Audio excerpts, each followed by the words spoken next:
여러분 살면서 얼마나 자주 기뻐하세요? 제가 지하철을 타고 출근하다 보면은 수많은 사람들을 봅니다.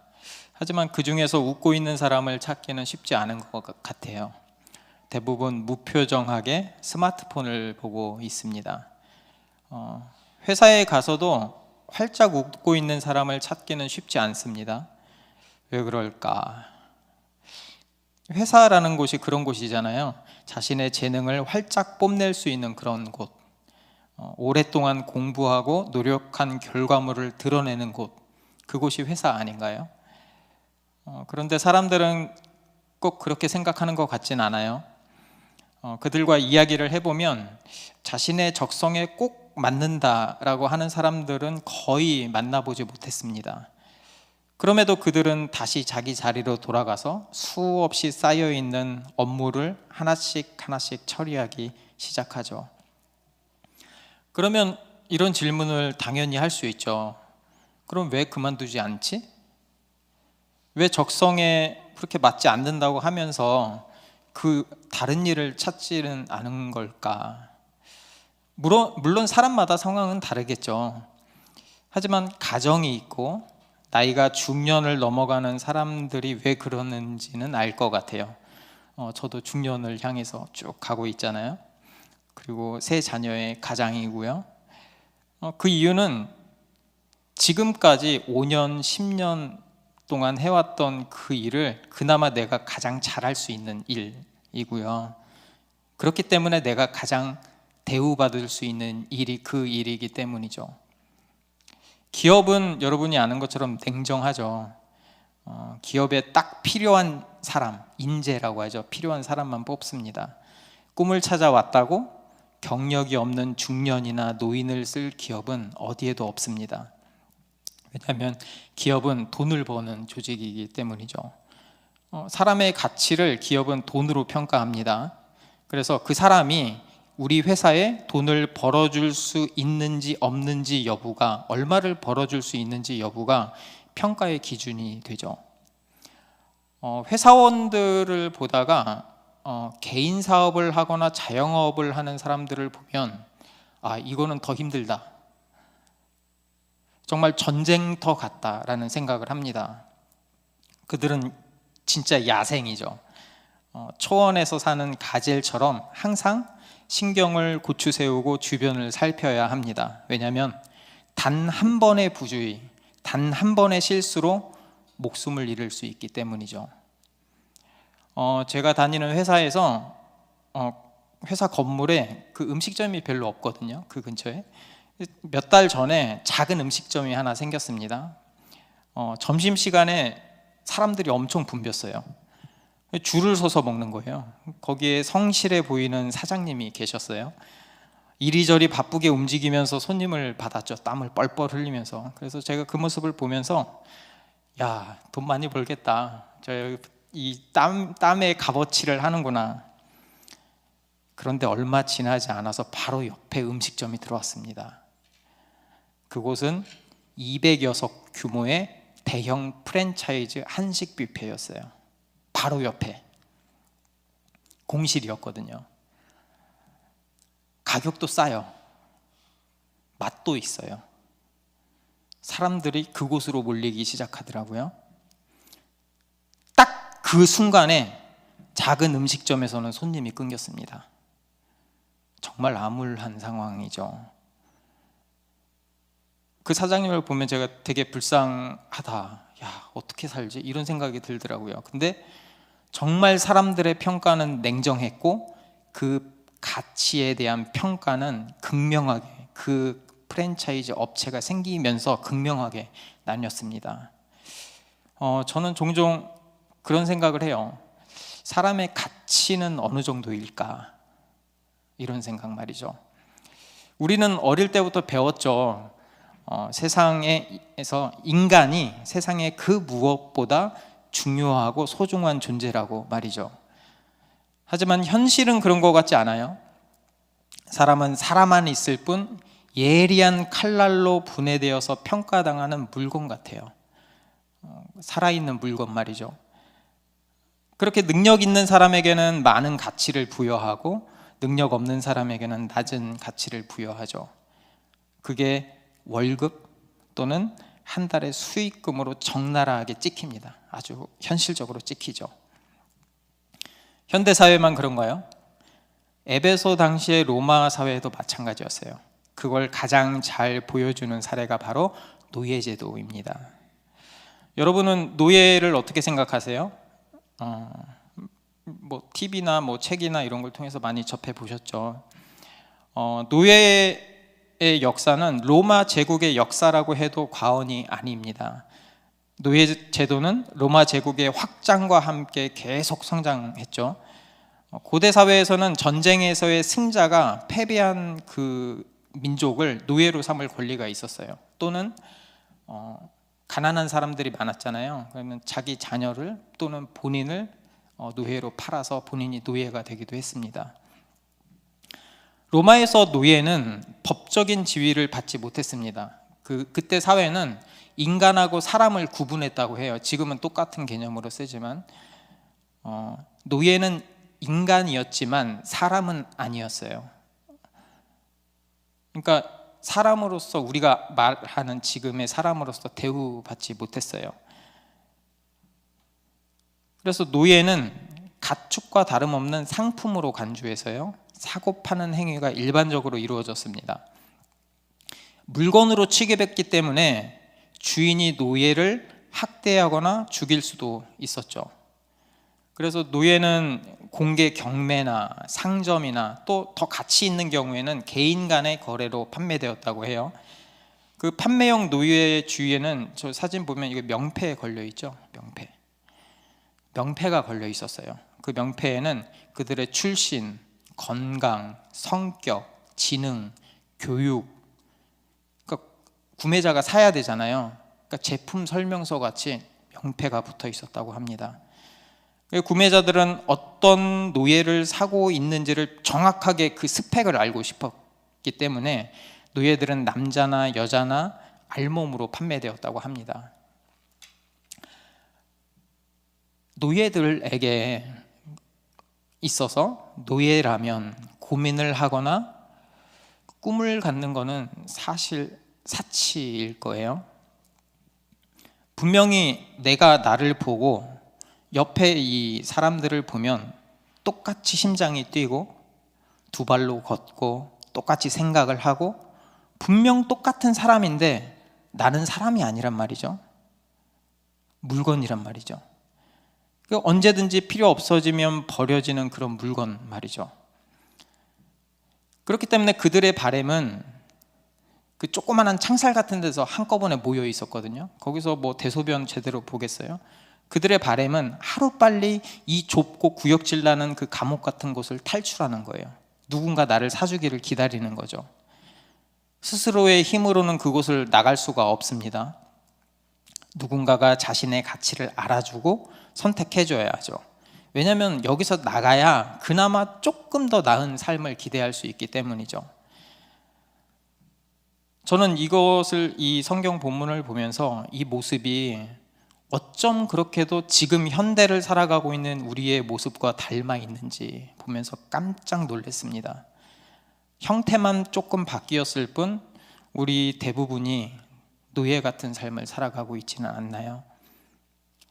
열심히 세상을 향해서 나의 가치를 어필하죠. 나를 써주세요. 나를 선택해 주세요. 이렇게 발버둥 치진 않습니까? 왜냐하면 그렇게 선택받아야 좀 더 나은 삶을 살 수 있기 때문이죠. 그 노예들도 사용 가치를 다하면 고장난 가전제품처럼 버림받습니다. 사람이 아니니까. 나는 가치 있는 사람이야. 나 아직도 쓸모가 있어요. 아무리 외쳐도 세상은 그렇게 생각하지 않죠. 결국 나 스스로도 나를 포기하고 그 사실을 받아들이는 거죠. 그리고 그렇게 버려진 내 빈자리는 또 다른 누군가가 채울 겁니다. 우리의 삶도 마찬가지죠. 왜 우리는 로마 때와는 다르게 자유로운 세상 살고 있잖아요. 그런데 왜 자유롭게 살지 못할까? 왜 우리는 자유인인데 왜 얽매여서 그렇게 살아갈까? 그게 창세기부터 쭉 이렇게 나오는 내용이거든요. 창세기를 보면 하나님에게는 꿈이 있었습니다. 그게 바로 하나님의 나라를 세우는 거예요. 창세기 1장 27절에서 28절 보면, 넘겨주세요. 하나님이 자기 형상 곧 하나님의 형상대로 사람을 창조하시되 남자와 여자를 창조하시고 하나님이 그들에게 복을 주시며 하나님이 그들에게 이르시되 생육하고 번성하여 땅에 충만하라. 땅을 정복하라. 바다의 물고기와 하늘의 새와 땅에 움직이는 모든 생물을 다스리라 하시니라. 정말 하나님의 그 꿈은 하나님의 형상대로 하나님을 닮은 그 사람을 창조하시고 하나님의 나라잖아요. 하나님이 다스리시는, 하나님의 복을 마음껏 누리고 살아가는 하나님의 자녀로 사람을 창조하시고 그런 나라를 꿈꾸셨어요. 근데 사람이 하나님을 배신했죠. 그 핵심이 뭐냐면, 하나님, 나도 내 인생의 주인이 돼볼게요. 하나님 말고요. 그렇게 하나님 말씀을 어기고 사탄의 유혹에 넘어가서 죄의 노예가 되었죠. 그 죄로 인해서 우리는 하나님과의 관계가 단절되었습니다. 죄 때문에 하나님의 형상이었던 그 우리의 형상은 일그러져 버렸죠. 우리만 일그러진 게 아니고 땅도 일그러졌어요. 그러니까 이제는 평생 수고하고 얼굴에 땀을 뻘뻘 흘려야 겨우 살 수 있게 된 거죠. 모든 것이 풍성함에서 결핍 덩어리가 되어버린 거죠. 그렇다면 그런 우리의 결핍을 무엇으로 채울 것인가? 하나님이 주신 풍성함이 사라진 지금 사람들은 그것을 세상에서 주는 가치로 채우게 됩니다. 세상에서 주는 그 기준이 나의 가치가 되는 거죠. 그 세상에 딱 틀을 만들어 놨기 때문에 거기서 빠져나갈 수가 없어요. 내가 아무리 외쳐도 세상에 인정해 주지 않거든요. 그러니까 많은 사람들이 한평생을 그 무엇인가, 세상에서 나를 인정해 주는 그 무엇인가로 그 결핍을 채우려고 하지만 채우지 못합니다. 그게 우리들의 인생인 것 같아요. 노예의 신분을 벗어날 수 있는 유일한 길은 누군가 자신의 몸값을 치러주는 거예요. 선택해 주는 거죠. 그게 바로 속량입니다. 넘겨주세요. 속량. 속량은 노예가 자유를 얻기 위해서 또는 죄수들이 선고받은 형을 면제받기 위해서 대가를 지불하는 행위를 말합니다. 1장 7절을 보면 우리는 그 전에 그래서 이 속량이 필요한데, 그러면은 우리에게도 속량이 필요하죠. 우리에게도. 그럼 누가 우리를 구원해 줄 수 있을까? 속량해 줄 수 있을까? 그게 1장 7절에서 나옵니다. 우리는 그리스도 안에서 그의 은혜의 풍성함을 따라 그의 피로 말미암아 속량 곧 죄 사함을 받았느니라. 성경에서는 예수님이 우리를 구원하셨다, 속량하셨다라고 말씀하세요. 우리의 가치가 뭐냐면, 세상에서는 우리의 가치를 연봉 1억, 2억, 3억, 1000만 원, 500만 원 이렇게 하는데, 여기서 예수 그리스도는 우리의 가치를 핏값으로 매기셨어요. 자신의 생명값으로 매기신 거죠. 우리는 하나님의 형상을 잃어버렸고 그저 물건 취급받는 죄인, 죄의 노예가 되었지만 하나님은 그런 우리를 포기하지 않으셨죠. 하나님은 죄의 노예인 우리의 몸값을 자기의 외아들인 예수 그리스도의 생명값으로 매겨주셨습니다. 하나님은 예수 그리스도의 피로 우리를 속량하셨죠. 이제 예수 그리스도를 믿는 모든 사람은 그 십자가의 피로 모든 죄사함을 받아서 거룩하고 흠이 없는 상태로 다시 바뀌는 겁니다. 골로새서 1장 13절 14절을 보면 그가 우리를 흑암의 권세에서 건져내사 그의 사랑의 아들의 나라로 옮기셨으니 그 아들 안에서 우리가 속량 곧 죄사함을 얻었도다. 예수 그리스도는 자신을 하나님께 드려서 우리를 사탄의 나라에서 하나님 나라로 옮기셨습니다. 우리는 죄사함을 받았죠. 대가를 치렀으니까. 이제 우리는 더 이상 죄의 노예가 아닙니다. 죄로부터 해방되었기 때문이죠. 이제는 우리는 당당히 자유인으로 인정받게 된 것이죠. 예수 그리스도를 믿음으로. 그런데 하나님의 사랑은 거기서 멈추지 않아요. 에베소서 1장 11절을 보면 모든 일을 그의 뜻의 결정대로 일하시는 이의 계획을 따라 우리가 예정을 입어 그 안에서 기업, 상속자가 되었으니. 그러니까 자유인이라도 내가 가진 게 없으면 다시 노예로 전락할 수 있잖아요. 그런데 여기서 보면 기업, 하나님의 상속자가 되었다고 말하는 거죠. 그 말은 하나님의 나라에 들어간다는 뜻이기도 하고요. 하나님의 넘치는 복을 우리에게 상속해 주셨다라는 말이 됩니다. 하나님은 우리를 포기하지 않으셨죠. 하나님은 원래 예정하신 그 뜻대로 예수 그리스도를 통해서 우리를 자녀 삼아 주셨습니다. 그래서 우리는 하나님의 자녀가 되어서 자녀로서 누려야 할 모든 복을 상속받게 되었어요. 여러분, 될 것이다가 아니고 되었다입니다. 이게 굉장히 중요해요. 기복신앙의 잘못된 점이 내가 무엇을 하면 복을 받게 될 것이다. 이게 기복신앙이죠. 여러분, 되었다입니다. 하나님은 우리를 왜 죄에서 풀어주셨을까? 전 이런 질문을 해봤어요. 그러니까 그러니까 뭉뚱그려서 사랑은 알겠는데 하나님의 왜 풀어주셨지? 이 본문을 읽으면서 하나님의 그 구원 계획의 핵심이 되는 건 뭐지? 이런 궁금증이 생겼어요. 그게 8절에서 10절에 잘 나와 있습니다. 특별히 10절에 나와 있는데 한번 읽어볼게요.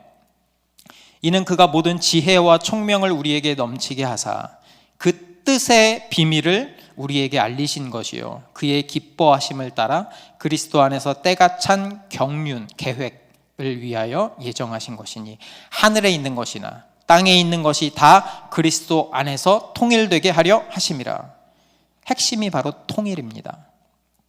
여러분, 통일이란 개념은 다 아시죠? 여기서의 통일은 이걸 물리적으로 단순히 이렇게 모은다라는 개념이 아니고요, 어떤 중심이나 원리, 이런 체계를 가지고 하나가 된다는 뜻입니다. 모든 것들이 어떻게 통일되었나 본문을 보면 그리스도 안에서 통일되었다고 말합니다. 통일은 그리스도 안에서 모든 것들이 제자리를 찾아가는 거예요. 그게 하나님의 계획의 핵심입니다. 앞에서 말씀드렸잖아요. 우리가 죄 때문에 하나님의 형상이 일그러졌다고, 회복이 필요하다고. 하나님은 예수 그리스도를 보내셔서 죄로 인해 분열되고 훼손된 모든 것들을 그리스도 안에서 원래대로, 그보다 더 아름답고 영광스럽게 회복시켜 주셨습니다. 그리스도 안에서 하나 되는 것, 통일되는 것, 그것이 바로 하나님이 꿈꾸고 계획하신 나라였죠. 하나님은 그 뜻의 비밀을 성경을 통해 우리에게 알리셨어요. 그러니까 그 성경 말씀을 통해서 그 비밀을 알고 믿는 우리가 그리스도 안에서 통일된 첫 열매가 되는 거죠. 그게 바로 교회입니다. 교회는 예수 그리스도를 머리 삼고, 다른 성경에서는 머리라고 이야기를 합니다. 머리 삼아서 한 몸 된 공동체를 이야기하는 거죠. 그러니까 머리라고 하면은 이어진 거잖아요. 몸이 머리만 따로 딱 잘라서 이야기하진 않잖아요. 그러니까 한 몸 됐다는 거죠. 믿음으로 우리가 교회되었습니다. 교회는 또 다른 말로 하나님의 자녀라고 합니다. 11절 다시 한번 읽어보겠습니다. 모든 일을 그의 뜻의 결정대로 일하시는 이의 계획을 따라 우리가 예정을 입어 그 안에서 기업이 되었으니, 다른 말로 교회가 되었으니, 다른 말로 하나님의 자녀가 되었으니. 우리 아들은 제가 가진 재산만큼을 누리는 거죠. 그렇죠? 하나님의 자녀, 교회가 된 우리는, 믿는 사람은 하나님의 복을 누리는 거죠. 하나님의 풍성한 복을 받은 자녀인 우리가 하나님의 복을 다 받았거든요. 다시 한번 말씀드리지만 받을 것이다가 아니고 받았다입니다. 그렇기 때문에 우리의 그 결핍은 다 해소됐죠. 이미 다 받았으니까. 결핍을 채워줄 다른 것을 찾을 필요가 없는 거죠. 그렇기 때문에 교회에는 행복과 기쁨과 소망이 넘쳐야 돼요. 이미 받았으니까. 여러분, 너무 좋은 일이 생기면 주위에 알리지 않나요? 저 이제 합격했습니다 했을 때 주위에 다 전화 돌려서 알렸어요. 저 결혼할 때 주위 다 알리잖아요. 그렇죠? 숨겨서 하는 건 뭔가 캥기는 게 있는 거잖아요. 이게 너무 좋으니까 믿는다는 거는, 교회가 된다는 거는 이 너무 좋으니까 이 좋은 소식을 알리지 않을 수 없는 거예요. 이 기쁨을 외치지 않을 수 없는 거예요. 하나님의 사랑을 알기 때문에, 이게 너무 좋기 때문에 전하지 않을 수 없는 거예요. 12절에 보면 이는 우리가 그리스도 안에서 전부터 바라던 그의 영광의 찬송이 되게 하려 하심이라. 실제로 로마 시대 기독교인들, 그 기독교인들은 어떻게 가르쳤냐면은 모든 사람은 하나님의 형상으로 지음받은 평등한 존재다라고 가르쳤습니다. 노예와 사람을 구분하지 않았어요. 우리 모두는 죄의 노예다. 그렇기 때문에 그리스도로 속량받아야 할 사람들이다. 오직 그리스도 안에서만 진정한 자유를 누릴 수 있다. 그들은 그리스도 안에서는 더 이상 자유인이나 노예라는 구분은 없다라고 가르쳤어요. 요한복음 8장 32절 보면 진리를 알지니 진리가 너희를 자유롭게 하리라. 이 말처럼 그리스도를 믿는 모두가 그 로마 시대에 한 가족이 된 거죠. 아버지가 똑같으니까. 기독교인들은 하나님의 말씀인 진리에 반하는 그 세상의 가치관, 노예 제도에 맞서서 싸우기 시작합니다. 교회, 다른 말로 믿음의 공동체. 교회는 노예의 해방을 허용하고 장려하기 시작합니다. 그게 진리니까. 기독교인들의 복음의 외침, 또 진리인 복음대로 실천하는 그들의 삶의 모습, 그 모습을 보면서 사람들이 변하는 거예요. 그게 진짜 전도죠. 개인을 변화시키고 사회를 변화시키고 결국 기독교는 노예 제도를 없애는데 큰 역할을 하게 됩니다. 하나님 없이 살아가는 사람들은 여전히 그 결핍을 세상에서 찾으려고 부단히 노력하죠. 그들은 인정에 목말라 있고요. 저도 인정에 굉장히 목말라 있었거든요.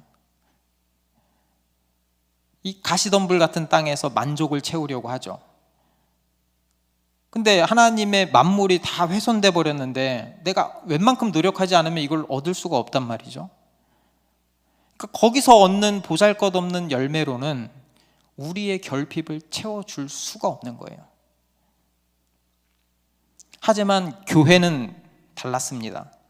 로마에서 그 시대에 복음을 듣고 회심한 노예들은 이제는 각자의 자리에서 복음을 전하기 시작했어요. 그들은 모든 영역에서 있었거든요. 누구는 농장에서 일했고, 조금 엘리트들은 누구를 가르치면서 일했고, 가사 도우미로서 일했고, 많은 영역에서 일을 했거든요. 거기서 복음을 전하기 시작한 거예요. 왜냐하면 복음을 전하는 것이 기쁨이었고 내 삶의 목적이 돼 버렸기 때문이죠. 그 좋은 소식을 전하지 않고는 견딜 수가 없는 거예요. 너무 좋아서. 이 복음을 저 사람도 알았으면 좋겠는 거예요. 실제로 수많은 어린이들, 노예들이 많이 돌봤거든요. 노예들과 어린이들과 여자들이 노예를 통해서 복음을 듣고 많이 회심하게 됩니다. 바울도 감옥에 있었잖아요. 죄수의 신분이잖아요. 그런데도 그 안에서 하나님의 은혜를 찬양했단 말이죠. 왜 그랬을까? 그게 너무 좋기 때문이에요. 이 좋은 소식을 전하지 않고는 견딜 수가 없는 거예요. 그게 바로 교회의 진짜 모습입니다. 여러분, 다시 서론으로 돌아가 볼까요? 왜 우리는 자유인이잖아요. 대한민국이 자유인이면서 그렇게 얽매여서 살아갈까? 왜 세상의 가치관, 세상에 주는 그 잣대로 나의 그 결핍을 채우려고 그렇게 열심히 돈을 모으고 부동산을 하고 뭘 하고 이렇게 하면서 살까? 제 모습을 보면서 제가 그런 생각을 많이 해요. 그거는 하나님이 주신 그 신령하고 풍성한 복을 제대로 알지 못해서가 아닐까. 믿는다고 하면서도 교회다움이 나오지 않는 이유가, 역설적이게도 교회를 10년, 20년, 30년 다녔지만, 교사도 하고 목회자도 하지만 그 모습이 나오지 않는 이유는 하나님이 주신 그 비밀의 복, 성경에 있는 그 말씀을 제대로 내가 알지 못하기 때문이 아닐까, 이런 생각을 합니다. 그 복음을 안다면 우리는 더 이상 잠시 있다가 사라져버릴 그 세상의 복에 내 인생을 걸진 않을 거예요. 우리는 예수 그리스도의 핏값으로 구원받은 세상에서 가장 귀한 존재입니다. 우리는 예수 그리스도를 믿음으로 죄에서 해방된 자유인입니다. 우리는 믿음으로 하나님의 자녀가 되어서 모든 복을 이미 받아서 누리는 상속자입니다. 특권자죠. 이게 바로 교회된 우리의 정체성이에요. 그런 사람들, 그런 믿는 사람들이 모여있는 공동체, 교회는 세상에서도 다를 수밖에 없어요. 달라야 합니다. 일할 때도 달라요. 단순히 돈을 벌기 위해서 이제는 일하지 않죠. 내가 중심을 가지고 더 열심히, 더 최선을 다해서 일하게 됩니다. 왜? 하나님이 이미 하나님의 복으로 우리를 채워주셨거든요. 그리고 그곳, 그 일자리, 그리고 그 가정, 그 내가 관계하는 그 모든 곳은, 그곳은 내가 그 믿음대로 살아가는 복음의 통로가 되는 곳이기 때문입니다. 그러니까 더 열심히 일할 수 있는 거죠. 그리고 그곳에서 나를 통해서, 예수 그리스도를 믿는 나를 통해서 복음이 퍼져 나갈 거예요. 노예들이 그랬던 것처럼. 지금 우리가 사는 세상도 어쩌면 형태만 다를 뿐 로마 시대와 크게 다르지 않는 것 같아요. 제가 보기에는. 여러분이 만약에 참 그리스도인이라면 어떻게 살 것인가? 참된 공동체라면 어떻게 살 것인가? 답은 정해져 있죠. 여러분, 실망하지 마시고요. 아무리 힘들어도, 아무리 어려운 일이 있어도 절망하지 마시고요. 그리고 세상의 그 부조리에 진리를 포기하지 마세요. 우리는 그런 고민을 하는 사람들이 아니에요. 여러분, 솔직히 말해서 예수를 믿는다고 당장 내 생활이 바뀌지 않습니다. 내가 예수를 믿는다고 세상이 달라지지 않습니다. 여전해요. 하지만 우리는 믿음으로 전혀 다른 존재가 이미 되었어요. 그렇기 때문에 세상에 아무리 희망이 없어 보여도 우리는 소망을 갖는 거예요. 기쁨으로 살아가는 거예요. 왜냐하면 예수 그리스도가 속량을 통해서 하나님의 넘치는 복을 우리에게 이미 주셨기 때문입니다. 다시 한번 말씀드립니다. 받을 것이다가 아니고 받았다예요. 바울은, 그 당시의 노예들은 세상에 아무런 희망이 없잖아요. 그 상황에서도 좌절하거나 절망하지 않았습니다. 예수 그리스도를 믿는 모든 교회가 하나님의 은혜의 영광을 찬양했어요. 그건 우리도 마찬가지입니다. 하나님의 사랑과 은혜를 안다면 우리의 매일의 삶은 실망과 좌절이 아니고 소망과 기쁨이 될 거예요. 내 안에서 가장 귀한 것은, 가장 복된 것은 오직 예수 그리스도를 아는 거예요. 우리 모두 그 복을 가진 사람들이에요. 그 정체성을 안다면 우리의 삶은 달라집니다. 달라질 수밖에 없습니다. 함께 그 사랑에, 나를 믿음의 자녀 삼아주신 그 사랑에 감사하면서 함께 찬양하며 기도하길 원합니다. 내 안에 가장